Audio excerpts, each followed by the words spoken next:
La psicología laboral es un área de la psicología reconocida por ley. ¿Listo? Ahí está la definición.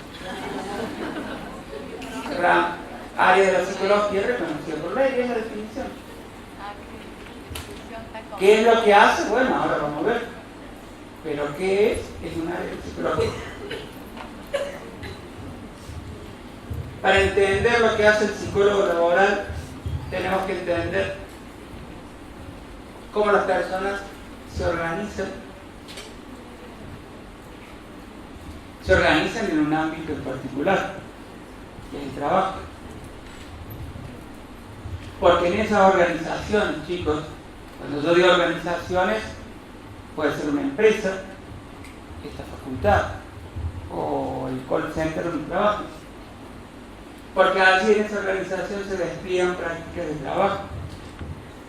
Vamos a ver que el trabajo es algo histórico, que si bien es cierto que se sistematiza a partir de lo que es el capitalismo y la revolución industrial, pero el trabajo hace mucho tiempo que existe.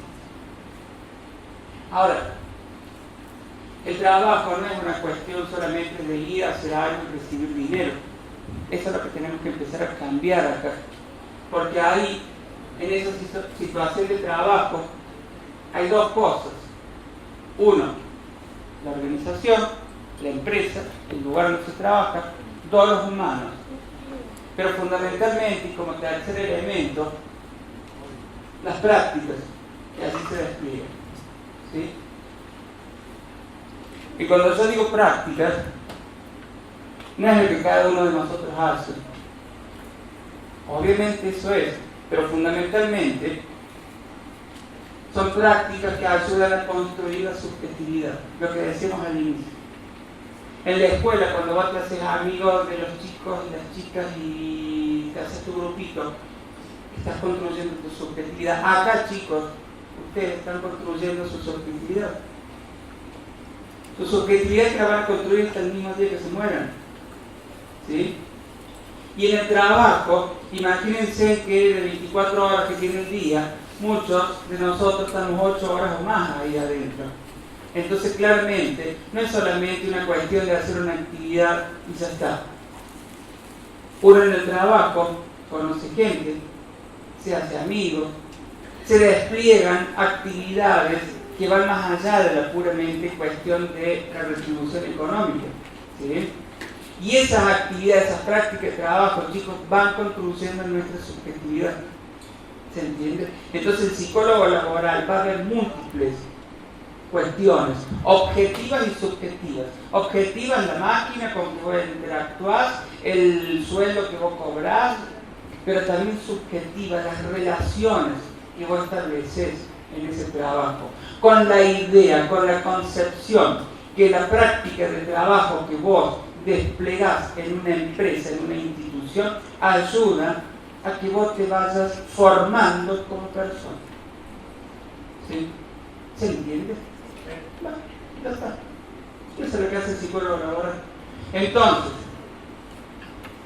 claramente vamos a ir a las personas que están trabajando. Ojo, eso no significa que si el tipo se fue del laburo, vos te olvidaste de ese tipo. Porque vos consideras que ese tipo también vive en un contexto que es la familia, su casa y que sé yo, que sé cuánto. Pero vamos a concentrarnos en la situación de trabajo, porque vamos a creer como psicólogos laborales que en esa situación de trabajo se despliegan distintas prácticas humanas. Y esas prácticas humanas van a configurar nuestra subjetividad. Como lo hacemos en la escuela, como lo hacemos acá en la universidad, como lo hacemos en nuestra familia o con nuestra pareja. ¿Sí? Son todas cosas que van haciendo nuestra subjetividad. El trabajo es una más. ¿Por qué? Porque pasamos un tercio de la vida de adentro. La interdisciplina, ya lo dijimos. La psicología laboral no trabaja sola. La sociología, porque la sociología le va a dar lo que es historia de lo que es el trabajo y lo vamos a ver. Vamos a ver que hay 3 modelos, o hubo 3 modelos. La ergonomía, ¿saben lo que es la ergonomía? La ergonomía trata de adaptar las condiciones objetivas, físicas, desde la silla, el teclado, la computadora, lo más adaptado al ser humano. Hace un tiempo, yo no los he visto más, venían unos teclados que eran ergonómicos, tenían de los dos lados, estaban divididos el medio, ¿lo vieron alguna vez? Se supone que son más cómodos porque escribimos así, qué sé yo. Yo me compré uno, lo tiré a la mierda porque nunca me acostumbro.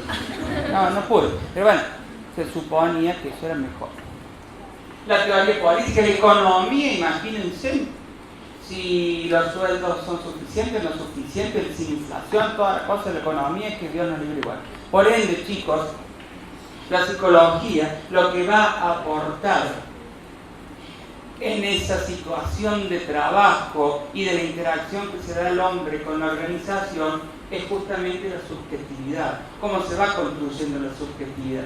Pero necesariamente tenemos que entender a la organización, tenemos que entender la historia, tenemos que entender las condiciones objetivas. Por ende, la psicología laboral, chicos, es una disciplina o debe trabajar de manera interdisciplinar. Si queremos entender de manera correcta esas prácticas laborales. Ya les dije que a partir de ahora todo va a ser interdisciplinar. Entonces, el trabajo, se dan interacciones. No vamos al trabajo solamente a hacer una maquinita, agachamos la cabeza y nos vamos. Eso fue un modelo que concebía que el hombre hacía eso y solamente le interesaba la plata. Lo vamos a ver ahora. El modelo taylorista, fordista, consideraban que pasaba eso. Sin embargo, los seres humanos no vamos al trabajo solamente a eso. ¿Sí? Porque se dan interacciones, porque aprendemos y nos desarrollamos personal y socialmente. Ahí está la subjetividad. Y desde la salud vamos a considerar que esas prácticas pueden ser buenas o pueden ser malas. Entonces, chicos, otra vez, la idea es la prevención, pero en las organizaciones, en esas interacciones que se despliegan en la situación de trabajo, no siempre son positivas. ¿Está bien? Y surgen conflictos. Pero acá, otra vez, como decíamos con el psicólogo clínico, el psicólogo laboral no solamente tiene que estar con la mente puesta en lo negativo, en el conflicto, en lo patológico, sino que justamente tiene que tratar de la prevención, la promoción de la salud. ¿Sí? Por ende, vamos a decir que el trabajo es un integrador social porque ayuda a la construcción de nuestra subjetividad. Y lo vamos a ver desde dos puntos de vista, histórico-social y como algo antropológico. Antropológico porque es una actividad humana que se despliega desde hace siglos. Desde lo histórico, ahí vamos a describir los tres modelos que yo ya nombré. Claramente, como algo objetivo tenemos las organizaciones. Las organizaciones es el lugar donde se despliegan esas prácticas de trabajo. La empresa, la facultad, el hospital, lo que sea. ¿Sí? Es allí donde se despliegan las prácticas. Por ende, es un aspecto más a considerar. Entonces, la teoría antropológica, dice Bartolini, la actividad desplegada por los seres humanos para transformar un objeto, justamente con el objetivo de satisfacer una necesidad. El trabajo, chicos, es una actividad humana que hace siglos que está. Ahora, desde una perspectiva histórico-social, vamos a decir que el trabajo tiene una sistematización más estandarizada a partir de la revolución industrial a fines del siglo XIX y con lo que tiene que ver con el capitalismo. Entonces, sabemos que el trabajo está desde hace siglos, pero de una manera un poco más sistemática, estandarizada, a partir de la revolución industrial, cuando fue necesario producir muchos bienes a la vez. ¿Sí? Es ahí cuando se instaura más fuerte esta idea de trabajo como la conocemos ahora. En función de esa revolución industrial que van a surgir distintos modelos de trabajo. lo vamos a ver ahora un poquito. El psicólogo organizacional obviamente que va a considerar las actividades de trabajo que se despliegan, cómo los seres humanos construimos subjetividad, pero el foco va a estar puesto más en la organización. El psicólogo laboral, el foco va a estar más puesto en el sujeto, pero ninguna de las dos desconoce que hay una organización, hay un sujeto y las dos interactúan. ¿Se entiende? Es solamente más hacia dónde va el foco. Ustedes tienen una asignatura en quinto año que es electiva, que se llama Psicología Organizacional. Bueno, ahí se destaca esta diferencia. No sé si entendió, pero bueno, ¿entendiste? Bueno. Entonces, chicos, resumiendo, el psicólogo laboral le interesa o estudia cómo los seres humanos construimos nuestra subjetividad en el trabajo, porque es algo que hace siglos que se da. Lo analiza la relación del hombre con la tarea, con la máquina, con los objetivos, la relación del hombre con la organización como un todo. Acá está un poquito la diferencia, la organizacional va a ir más acá, el laboral acá, y las relaciones interpersonales que se dan. Son tres niveles de análisis: el sujeto con otros sujetos, el sujeto con su trabajo y el sujeto con la organización. ¿Se entiende? El objetivo último es comprender cómo estos sujetos construyen subjetividad, tanto sus aspectos positivos como negativos. Cuando hay conflicto, no hay conflicto. ¿Qué le interesa el psicólogo laboral? Cómo los seres humanos construimos subjetividad en el trabajo. ¿Sí? Si vos te interesa eso, lo analizás en tres niveles, dice Bartolini. El hombre, cómo se relaciona con otros hombres, con la organización y con su trabajo propiamente dicho, el objetivo. Los tres niveles. O sea, el objetivo es uno solo. Lo desmenuzás en tres niveles de análisis. El objetivo siempre es el mismo. ¿Sí? Entonces, a lo largo de la historia, chicos, la revolución industrial impone una producción masiva de bienes que luego, después con la globalización justamente se globaliza, se expande este modelo masivo de producción de bienes. ¿Qué quiere decir bienes? Bueno, un producto, como el Fordismo, producir autos, los Fortes. Pero después a lo largo de la historia va a cambiar, porque las necesidades sociales van cambiando y la necesidad no solamente necesita autos, sino necesita servicios para que esos autos puedan funcionar bien. Pero este cambio de bienes a servicios va a ser fundamental en la historia, y ahora lo vamos a entender, porque esto permitió ampliar la mirada del trabajador. Básicamente, acá era un trabajador obediente, que lo único que le interesaba era la plata. Acá va a ser un trabajador que piensa y que si está bien, mejora la productividad. Ahí lo ven. Era como estaba cultivado antes y después pasó otra cosa. ¿Cómo están? Que antes era como lo que tenían en consideración era la fuerza de trabajo. Y que después se le dio más un perfil subjetivo. Exacto. Ahí lo ven. Las organizaciones también cambiaron. Al inicio eran grandes fábricas jerárquicas con una estructura rígida, donde nadie sabía lo que hacían los jerárquicos y todos los laborantes ahí. Hoy en día la cosa cambió un poco, también lo vamos a ver. Y por último, la gestión del factor humano. Al principio a nadie le importaba el factor humano, es como dice ella. Al principio el trabajador era alguien que lo que le interesaba la plata y con la plata vos lo manejabas como querías. Hoy en día se considera que ese trabajador es un humano. ¿Sí? Se considera el factor humano, se considera esa subjetividad. Bueno, en función de estos tres puntos, tenemos los tres modelos: el taylorismo, el fordismo y el toyotismo. Se pusieron los nombres del fordismo, el toyotismo por las fábricas de autos, porque bueno, fueron los principales representantes, pero en realidad se aplicaban a muchos otros lugares. Ahora, la idea de estos dos modelos es una producción masiva de bienes, de productos, fabricar muchos autos, fabricar mucho lo que fuera.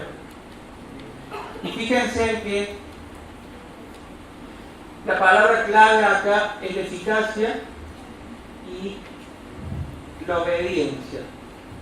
Se tiende hacia la eficacia con un trabajador obediente. Y ese trabajador obediente lo podemos disciplinar con la plata. Porque creemos que lo único que le interesa a ese trabajador es el dinero. Lo único que lo motiva a ir al trabajador a su trabajo es el dinero. Pero también vos vas a laburar, bueno, muchas veces no querés ir a laburar justamente por las condiciones negativas del trabajo, pero muchas veces también uno quiere ir a trabajar porque, bueno, uno despliega, tiene amistades, quiere charlar. Hay mucha gente, yo conozco mucha gente que realmente es adicta al trabajo, que no ve la hora de ir al trabajo porque, no sé, porque ahí puede hablar, puede compartir, cosas que no hace en otro lado. Por eso hay cambios de personalidades en la casa, Sí. en el trabajo, y por eso, por ejemplo, la persona que se encuentra con un manipulador en la casa, afuera es la mejor persona. Sí, claro, sí, por eso les digo, todo depende de cómo uno conciba la cuestión. Pero bueno, esta gente, que yo no me importaba un diablo si los trabajadores interactuaban o lo que fuese, lo único que ellos creían que era importante era el dinero. Esa es la diferencia entre el taylorismo y el fordismo.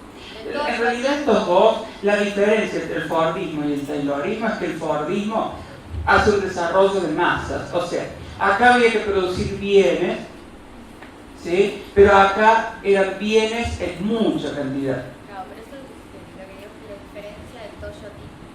Espera, te me está adelantando, ahí llegamos con el toyotismo. La diferencia entre estos dos simplemente es que la producción de bienes acá era masiva. Claro, por eso surge en las fábricas de Ford, donde había que producir no sé cuántos cientos de autos por día. Y esos son los típicos videos que vemos en blanco y negro de todos los operarios en una cinta que va pasando, empieza un tornillo y termina un portero. Pero era un trabajo totalmente monótono, la cadena de producción, ¿sí? Totalmente monótono, donde se producían grandes cantidades, el hombre era lo mismo, lo único que le importaba la plata, con una estructura sumamente rígida, ¿sí? Donde justamente el factor humano no importaba un pomo, ¿sí? El trabajador contento era el trabajador que recibía dinero nada más. Pero claro, esto cambió. Les decía que dos cosas llevaron a que se diera el cambio al modelo del toyotismo. Uno, un trabajo no manual, porque ya no se trataba de producir solo bienes, sino servicios. Claro, y cuando vos tenés que dar un servicio, chicos, no se trata de producir a grandes masas algo, sino que tenés que interactuar con otros seres humanos, ¿sí? Cuando vos estás vendiendo un viaje, cuando vos estás hablando por teléfono, tenés que interactuar con otros seres humanos. Entonces el factor humano, eso fue lo que se empezó a tener en cuenta. Uno podrá decir esto cambió porque las necesidades de la sociedad cambiaron. Sí, es así. Bueno, por suerte cambió, porque ese toyotismo, los japoneses se empezaron a dar cuenta que no era necesario producir todo el tiempo, sino justamente al producir varias cosas y escuchar y dar participación a quien estaba trabajando, o por lo menos empezar a permitir que se desplegaran estas prácticas que decíamos anteriormente, empezaba a mejorar incluso la productividad. Está bien, suena feo, pero fue así, y por suerte fue así porque eso permitió flexibilizar un poco lo que tenía que ver con el trabajo. Por lo tanto, se formó fundamentalmente una escuela de los recursos humanos.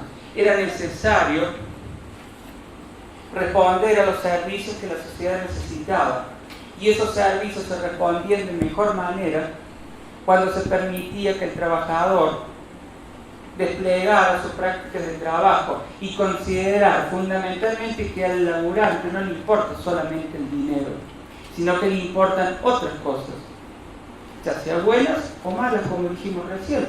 Porque si vos tenés una persona que le gusta ir a trabajar porque así tiene sus amigos, está bárbaro. Pero si vos tenés una persona que no quiere ir a trabajar y no le queda otra porque tiene que vivir ese sueldo, se entiende como de las dos maneras vas a tener algo que abordar, ¿sí?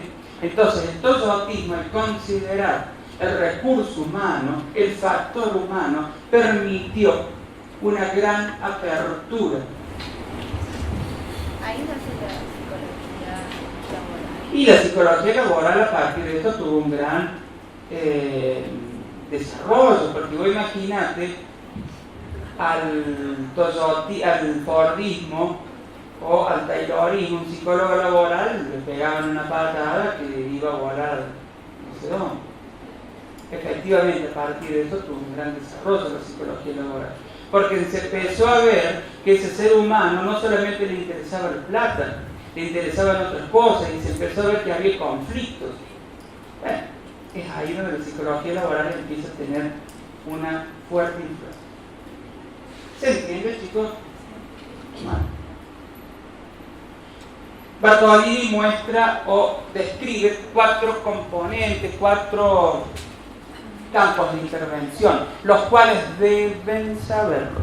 Vamos a ver uno cada uno: condiciones de trabajo y salud, gestión del trabajo y el empleo, formación profesional y desarrollo y cambio organizacional. ¿Hay que saberlos? Sí.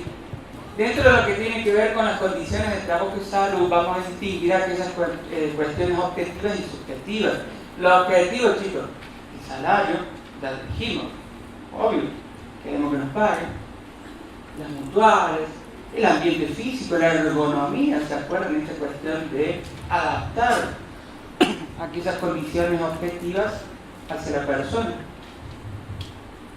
Y por supuesto lo subjetivo, el bienestar de la persona. Y una cuestión importante que dice allí: las expectativas de desarrollo personal.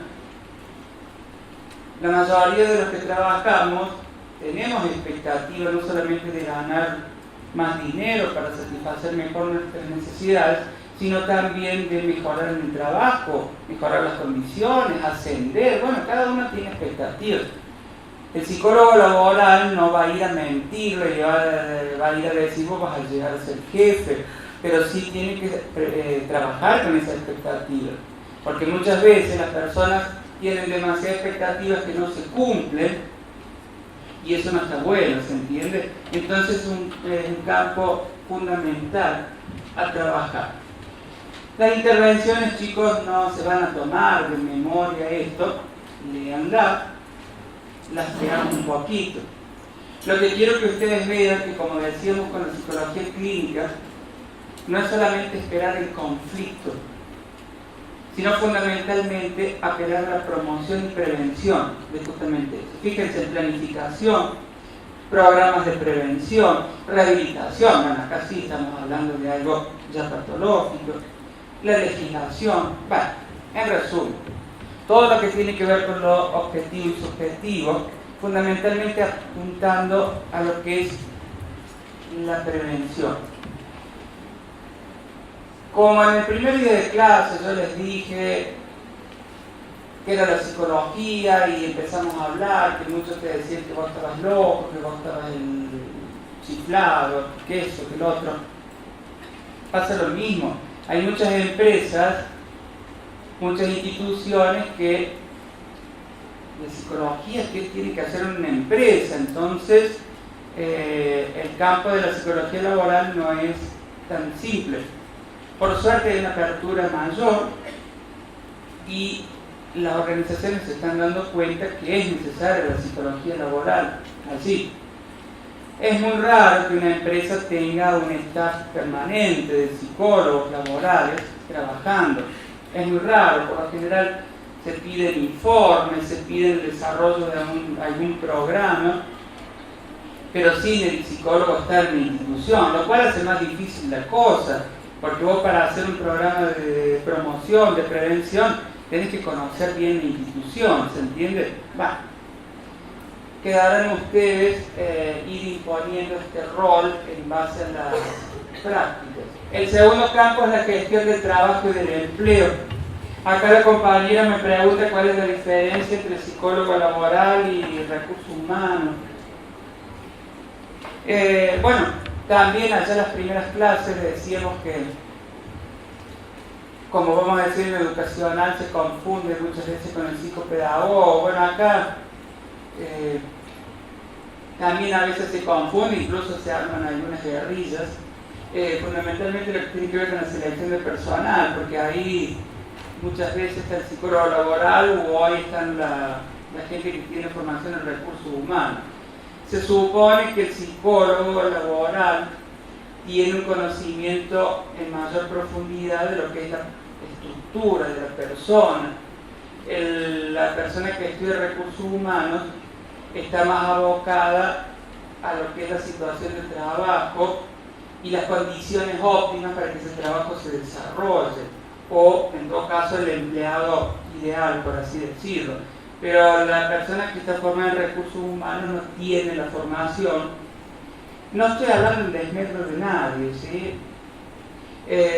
No tiene la formación de conocer la estructura de la personalidad y cómo se desempeña esa personalidad en la situación de trabajo.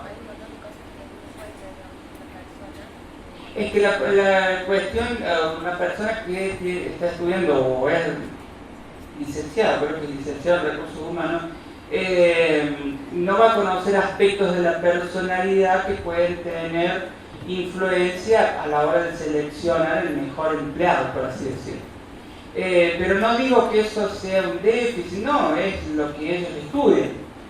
Probablemente el psicólogo laboral no conozca en profundidad aspectos a la hora de producir una selección de personal, por ejemplo, porque son cuestiones más técnicas, pero está bien porque son dos carreras distintas. Ahí viene el trabajo interdisciplinario. Si en vez de pelearnos trabajamos en conjunto, vamos a lograr un mejor resultado. Pero bueno, ustedes saben, los ceros profesionales y todas esas cuestiones.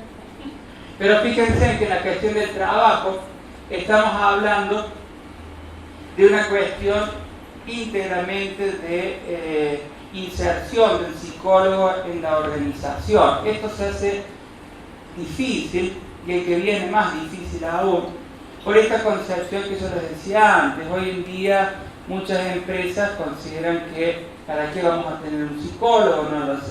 No lo necesitamos, son cosas de locos, etcétera, etcétera. Pero bueno,